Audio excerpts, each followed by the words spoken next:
a master. A master. He was only a little master, I know, but a master of his craft.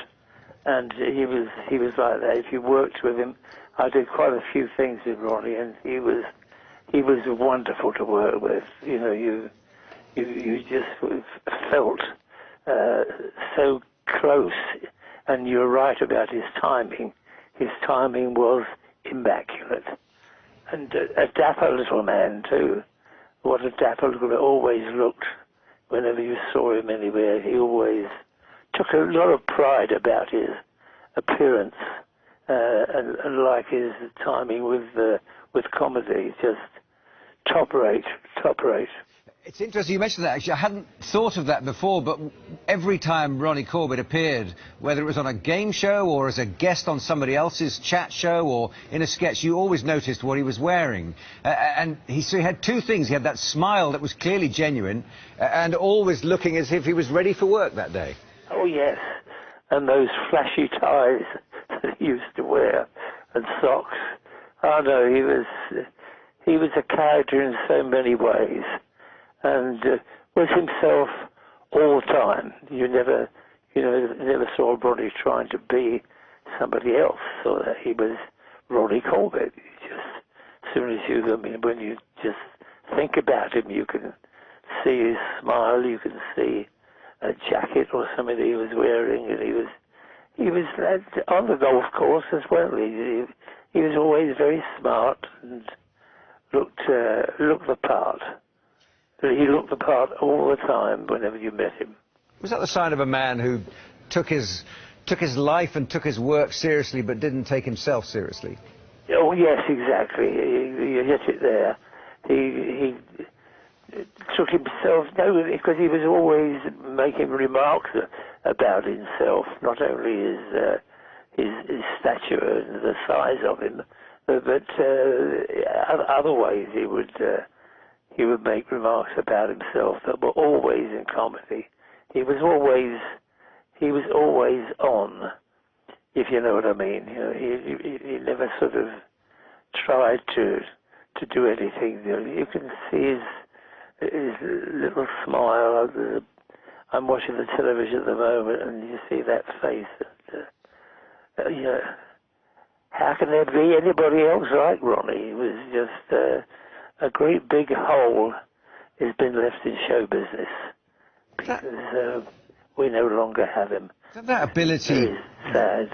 That ability, Sir Bruce, to take on any script, to take on any task, that sort of pedigree of entertainment, almost vaudeville skills that you are part of as well, and many others were in their time, that ability just to relate to an audience, deliver what the production required, and keep the relationship with the audience as the mainstay of any performance.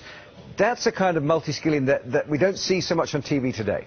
No, you don't. And as you say, Ronnie was just like that. He, as I always say, with an audience, they can be half your act. In fact, the best part of your act sometimes. And he was like that. He had great.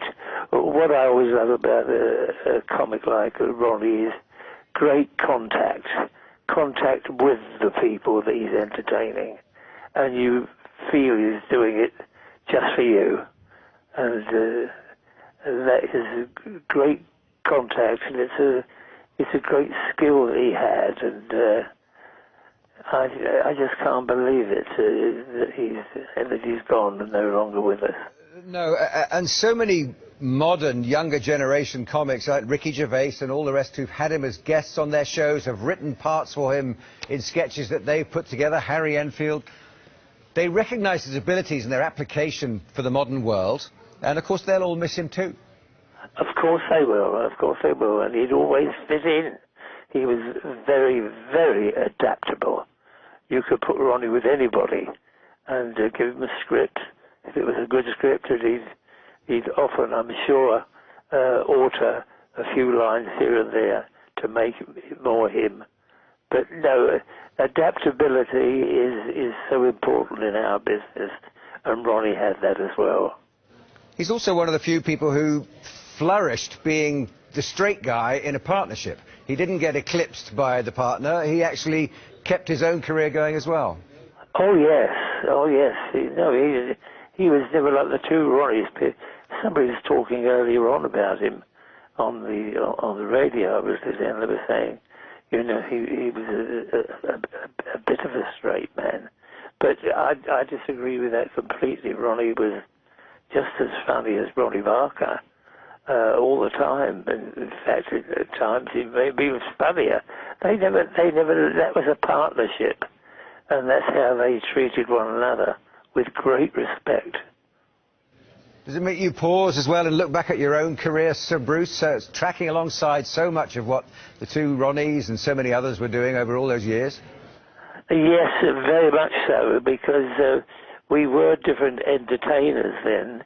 I think it was because of the times we were living in, and we were used to working to family audiences. Whereas comedians today have to do a lot of these comedy clubs. They have to be much more aggressive. They have to be I don't know. It's a thing that when you're working to family audiences, you do have that family feeling, and I think all of us of that time had that feeling with an audience, which was very nice. It made you feel part of a family, and I think that's what sort of kept us going all that time. And as long as you keep along with the times as well, as don't sort of don't work too hard at it, and let your natural self come through. And this is what Ronnie had. He had it in spades. He was a lovely, lovely man.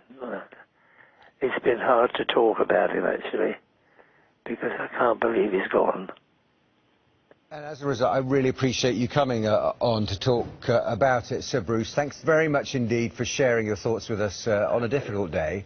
And we wish you all the best ourselves in the world. All right. Thank you very much. Bye. Bye-bye.